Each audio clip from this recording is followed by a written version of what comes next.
is WCPO 9 News. Thanks for joining us for WCPO 9 News. I'm Adrian Whitsett, and here's a look at some of today's top stories. The search for two missing tri-state boys continues today. North Star International Search and Rescue says small teams will be out again in the Lawrenceburg area trying to find Nilo Lattimore and James Hutchinson. Despite sunny conditions yesterday, the group says the river was running too fast to have divers in the water. Cincinnati police officers have a big warning about crime in a local neighborhood. This electronic sign at the intersection of Calhoun Street and Moorline Avenue in Cuff asks people to lock doors and take keys. CPD says nearly 40 vehicles have been stolen in the neighborhood since the beginning of this year. Matthew 25 Ministries is putting together a truckload of supplies to help support tornado victims in the South. They're collecting personal care items, cleaning supplies, bottled water, tarps, trash bags, and more. If you have anything you'd like to donate, bring them to Matthew 25 Ministries off Kenwood Road in Blue Ash. A tri-state lawmaker is rolling up his sleeves today, helping locals get a COVID-19 dose. Ohio Congressman Brad Wenstrup, who represents Eastern Hamilton County, will help Tri-Health doctors and nurses this afternoon in giving vaccines to patients at the Wall Street Conference Center in Norwood. Wenstrup is a licensed doctor. Raven. All right, everybody, we are looking at a much cooler day. Also, mostly cloudy skies for the rest of the day. We won't start clearing up until we get to tonight. Now, as far as winds go, well, it'll be about 20 to 25 miles per hour, gusts up to about 30 in some places. So it's going to be that kind of day. We'll drop down into the 30s for tonight. And then as we head towards the rest of your forecast, 50s for your Monday, sunshine. And then looking at some midweek rain, and for opening day, a little bit on the chillier side into the 40s. That's your forecast, everybody. Have a great Sunday.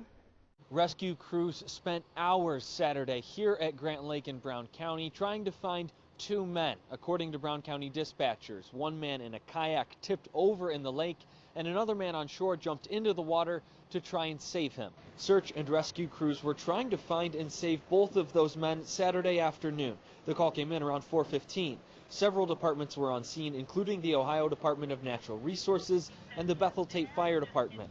Mount Orab Fire and EMS led the search, and Loveland Water Search and Rescue actually pulled one of the men from Grant Lake. Rescue crews put that man into air care and flew him to UC Medical Center. Brown County Dispatch says the second man was pulled from the water, but he had died, and neither man was wearing a life jacket. The search wrapped up shortly before 8 p.m. From what first responders know right now, they say that man who went in and tried to help did not know the kayaker. He simply saw someone in trouble and jumped in to try and help out. First responders did not release the condition of the man who went to the hospital. We're still waiting to find out the identity of the man who died. Reporting at Grant Lake in Brown County, Josh Bazan, WCPO 9 News. Hey guys, WCPO 9 News reporter Jake Ryle here. Norwood police say Sunday's pursuit started here at Victory Parkway and Sherman, and for the first time, we're seeing the moments following a crash that led to several injuries. Hey firm, we're on Harrison, westbound. You're inside of a Norwood police cruiser Sunday evening. The police pursuit has already changed jurisdictions. Now northbound on I-75 headed toward the Harrison Avenue exit. The Norwood officer ran the plate, and the silver van they're now chasing came up as stolen. Vehicle ran the red light at Queen City. The suspect driving recklessly as the officer continues the pursuit. Left-hand turn on Grand Avenue. Oh, crash! That crash between a pickup truck and the stolen silver van. Two-car MVA, Westwood. Stop right there! The officer assesses the scene. 5 people are injured, some of the injuries considered serious. It comes in the wake of other police pursuits in the tri-state, one of which a CPD chase in the middle of rush hour, ending in Newport, with 81-year-old Raymond Label and his wife Gail dying at the scene after being struck by the fleeing vehicle last August. Following that crash, our I-team examined police department police pursuit policies across the tri-state. The issue? There's no uniform pursuit policy across Cincinnati area departments, but that could soon change. The Hamilton County Police Chiefs Association is taking a look right now at coming up with a standard. The hope? Arresting the suspects without the need for a high-speed pursuit, which could put civilian lives at risk. And if a pursuit is necessary, for each department to follow the same protocols and procedures. Jake Ryle, WCPO 9 News. And WCPO 9 News reporter Kristen Swilley, Kentucky Governor Andy Beshear recently signed off on what's being called a redo bill. It allows students who struggled during the pandemic to make up their current academic year, but there are some people who are concerned about the domino effect this could create. I think the intent of the bill is wonderful. A good idea in theory, many believe, but is it the best play for students throughout the Commonwealth?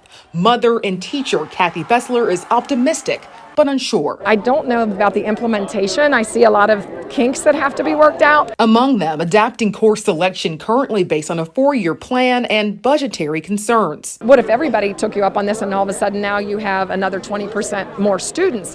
What is that going to do to the teachers in terms of the number of kids in their classroom and the overall budget? Local school boards will have access to federal funds and the power to approve or reject any request to retake or supplement this year's classes. Governor Beshear says this is a chance to reclaim lost experiences and settle the score, especially for senior student athletes. While educators have done their best in these trying circumstances, the pandemic has deprived some students of priceless opportunities and memories. It could be a win-win for a lot of kids, but I think there's a lot of logistics and just things that have to be worked out to make it work for everybody. Kristen Swilley, WCPO 9 News. More than 20% of people in Ohio, Kentucky, and Indiana have gotten at least one dose of the COVID-19 vaccination. Meanwhile, as restrictions are relaxed and more folks are traveling, spring break may not be the cause of rising cases. Images of parties in Miami during a pandemic can seem alarming, but a Northern Kentucky University health expert says we can't overlook the true super spreaders. The first one is larger family gatherings that are taking place indoors.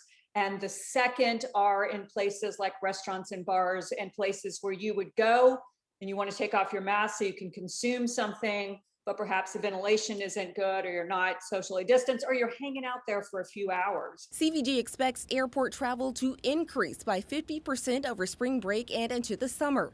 Valerie Hardcastle says it's not so much the destination, but what you do when you get there. There's this impulse to just kind of throw caution to the wind, and maybe you've had one vaccine but not both, and just try to go back to normal living. And it's really dangerous to do that right now. You can safely go to the beach and just not be near crowds. States like Michigan are in the national spotlight for potentially hitting a fourth wave of COVID-19. Where do we stand in the tri-state? What we see right now in at least Kentucky and Ohio, not so much in the other states that surround us. Their growth rate is accelerating. But what you see right now is what's called community spread. And that means it's spreading at a rate that is kind of consistent over time. So we're not trending toward a fourth wave, but we're not trending away either. We're just kind of hanging in the middle. All the health officials I talked to say no matter if you're vaccinated or who around you may be vaccinated, masks are still essential. In the studio, Raven Richard, WCPO 9 News. As if we didn't have enough to worry about these days with politics and the pandemic, now people are receiving strange debit cards in the mail, and it could be either a scam or your stimulus check. Evelyn Schott opened her mailbox the other day to find an unexpected delivery to her Clifton home. Debit and Visa. It was a U.S. Bank Relia card, the card that more than a dozen states use for unemployment benefits, including Ohio. At first, I thought it was my regular ATM card. And when I saw that it said Relia card, I got a little nervous. That's because Evelyn never filed for unemployment, so she called the number on the card. They took my information. They also suggested that I file a police report. U.S. Bank says it's aware of this fraud, which can happen if a thief files for unemployment under your name and social security number. But U.S. Bank is just one debit card to watch for. Many states, like Kentucky, use Bank of America debit cards. Still others, like Indiana, use KeyBank cards. So be suspicious of any debit card showing up that you're not expecting. So what should you do if you get an unexpected debit card in the mail? The Federal Trade Commission says don't just cut it up or toss it. Someone could be applying for benefits in your name. The FTC says report the unwanted card to the bank, contact the state unemployment office, and place a fraud alert on your credit with Equifax, Experian, and TransUnion. But a caution if you receive a debit card from MetaBank, with a note from the Treasury Department that's not a scam. That could be your $600 stimulus check, so don't throw it away. Evelyn says it's all very confusing. How did someone get your social? Usually from one of many recent data breaches. So don't throw away any unexpected debit card. Covering the rebound, John Matarese, WCPO 9 News. This shot marked a major milestone in Kelly Neese's career. I'd say I'm proud of it, but it doesn't, winning's more important. Very few players have scored as many points as Kelly Neese, but he's still number 2 in his own family. That's video from 2016, a game winner from Kelly's older sister, Allie, on the same night she reached 2,000 career points. Having your sister play and be the big star, I guess you could say, it was really cool to look up to her and see what she could do here. Neither sibling, though, had an easy road to get there. Do you remember the night your sister got hurt? Oh yeah, it was in a scrimmage in summer. Down here on the block down there. My left leg went backwards, popped out of place, and then popped back into place. We were sitting up there in the corner, and my mom yelled. And then I remember thinking in my mind, like, I didn't tear my ACL. There's no way I tore my ACL. Allie didn't just tear her ACL, she also tore her MCL and meniscus. You get a sickening feeling as when you evaluate an injury like that, and you know what it could mean for that athlete. Allie had surgery and quickly began rehab. Rehab itself was I think it was more mentally hard than physically. Remarkably, she was able to make it back on the court by the end of her senior season. And now, she plays basketball at Northern Kentucky University. But unfortunately, that was not the last time Nick Repko would see a Neese sibling walk into his office. Oh no. My first thought was, not again. I'll never forget that at all. I could tell when I did it that something really bad happened. In the offseason before his junior year, Kelly tore his ACL. Seeing her go through that recovery before really helped me, but seeing her go through that and then me go through that, she really led the path for me to do that. Well, he's also kind of competitive, so he would be like, hey, if Allie can do it, I can do it. And he did. He recovered, which brings us back to this shot. Not even 2 years after the injury, Kelly broke the all-time scoring record for Simon Kenton boys basketball. And later broke the single game record too, with 47 points in one game. 2 siblings. It just taught me to not take anything for granted. And 2 devastating injuries. I want things to just stack up for him so finally he can be like, okay, all that was worth it, because he's been through a lot. But through adversity, they gained perspective. In Northern Kentucky, Caleb No, WCPO 9 Sports. Ohio's arcade complex has been in limbo and in jeopardy for decades. In 2007, a group formed to raise hundreds of thousands of dollars to save it, and they took a newspaper reporter along with them. That newspaper reporter was me. I wanted to come back and see how the arcade has progressed. It's the most complicated project that I've ever worked on, for sure. Wyoming resident Francis Kern-Manone handled the financing. This is a more than $90 million project requiring dozens of tax credits, loans, grants, and more. I like to say that I did a lot of the transaction from the high-speed lane of Interstate 75. Cross Street Partners is one of 3 key players bringing this National Historic Complex back to life. OTR-based Model Group is another. If you were at UC in engineering, structural engineering, and wanted to do your thesis, this was the place. Long before he worked in Cincinnati, George Kepler was a UC student. Michael Rick just graduated. I did a lot of drawings, but this is really the first time I've been able to see my drawings kind of come to life. The iconic rotunda is starting to come to life again. It will be an event space connecting to a bar. 126 apartments there are almost done. And the Hub is a co-working space and business incubator backed by UD. There's a lot of cool pieces, and it's really being able to take advantage of every cool element. Just how important is it? There were a lot of people in the community who weren't going to believe that the redevelopment of the downtown central business district was really happening until they saw the arcade starting to go to re-engage the way they wanted it to. In downtown Dayton. You go to Skyline here, and they're talking about it. I'm Evan Millward, WCPO 9 News. We call this the most emotional building in Dayton, Ohio. It was the gem of the Gem City, Built between 1902 and 1904, it was downtown's retail and restaurant hub. I compare that to the Findlay Market in regards to it's the same thing as a farmer's market to start with, the same concepts. And look, everybody cherishes the Findlay Market in Cincinnati. It's the same thing here. It was almost a no-brainer then for OTR-based Model Group to be part of bringing it back. We really want to help Dayton turn things around. Despite being on the National Register of Historic Places since 1975, the arcade was once listed on eBay, looked at to be torn down for scrap. It hasn't been used since the holidays of the early 90s. It's probably in the top 2 of the toughest projects I've done in 43 years. Decades of decay have taken their toll. It was a nightmare. Nelson Stark Company plumbing superintendent Boyd Williams grew up in Trenton.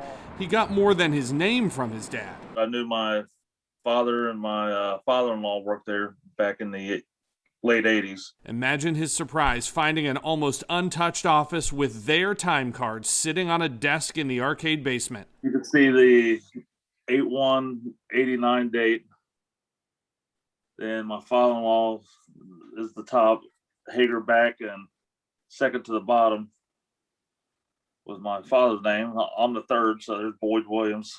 B. Williams. There were plenty of surprises. Every time we took a wall down, every time we opened up something, it was a problem. 9 buildings, all different but connected. They managed to keep some terrazzo floors, some wood ones, and these details around the rotunda. Most of the space is now the Hub, a business incubator with UD and Sinclair students. 126 apartments are about to open. A bar is going in on the first floor. It is a mixed-use development. First floor vibrancy is key. It's not just the inside. They've had to restore several facades, too. They're still working on this one. The last time I was at the arcade was in 2007 as a newspaper reporter covering the effort to save it. This is what the North Arcade looks like today. It's in dire need of getting refurbished, but we're ready to attack that. This will become a kitchen incubator and fresh food market. Think Findlay Kitchen and OTR. Plus retail and a hotel or more apartments. This is one of the keystones to get revitalization downtown. Because it is one of a kind. At the end of the day, what's your value proposition? What makes Dayton different from Cincinnati, Cincinnati different from Northern Kentucky? A lot of it's that history. In downtown Dayton. And the history is like right behind us. I'm Evan Millward, WCPO 9 News. Hello, everyone. I'm 9 First Warning Meteorologist Sherry Hughes. We got into the low 70s today, and this evening we will have clear skies, but clouds will be building, and overnight we'll start to see some showers and also storms develop. We could even pick up an isolated strong to severe storm, as you can see a portion of the tri-state from Cincy southward and portions of southeast Indiana are under a marginal risk of maybe one of those storms or two becoming a little stronger with some gusty wind and also hail. Rain, though, likely won't move in until, I'd say, 1 or 2 a.m. It will be very quick moving across the tri-state, so by 8 or 9, getting up in the morning, it'll all be done. We'll be left, though, with some gusty winds out of the west, gusting outwards to about maybe 30 miles an hour. Cloudy conditions, but skies will begin to clear as we head into the evening. So here's a look at your forecast. We're going to be, again, in the mid-50s at 8 in the morning with maybe a few showers still around. Temperatures still sliding down, 52 at noon, 50 at 4 p.m., and we're at 46 by 8 p.m., but we're dry. I'm Josh Bazan. An Ohio woman is reuniting with a pet that has been missing for years and only recently turned up halfway across the country. We'll share her excitement and how the two were able to be brought back together. And one day he just didn't come back. Didn't come back. More than 5 years ago, Margaret Burcham lost her pet cat, Bernie. She says he was outside in her yard in Florence, but that's the last time she ever saw him. And I looked and I called the shelters and finally just kind of accepted that he was never coming back. Burcham moved to the Dayton area around the time Bernie went missing. All this time, she went without any news or any hope until last month. Apparently, someone found Bernie in Central Texas and they traced him back to me. A volunteer with that organization in Texas happened to be driving through Cincinnati on a family vacation, so she put Bernie in the back seat and made sure he got home safely. Oh, please let this be them. Them, oh my God. Just put this down. Here is Mr. Bernie with his mommy. Hi, buddy. Oh my gosh. A reunion 5 years in the making, but a reunion Bertram never expected to get. I can't believe it. Look at him. Hi, buddy. You're like, what's going on? There are still plenty of unanswered questions. How did you end up in Texas? That's what I want to know. We need to talk. But Bertram is thankful to have Bernie back in her arms. I didn't think I was ever going to see you again. And now here we are. I'm so glad. How often does something like this happen? Just amazing. And all the way in Texas. Someone found Bernie in Waco, Texas. He was clean and healthy, so volunteers assumed he had a local family. But the people who run the Heart of Texas Lost and Found Pets page found out he had a microchip and tracked it back to Bertram. But to be able to come visit my family and bring somebody along and give them the joy of having their animal back, it just makes the trip that much worth it. Nobody is exactly sure how Bernie ended up so far from home, but Bertram says that mystery is okay with her now that he's back where he belongs. In Winton Place, Josh Bazan, WCPO 9 News.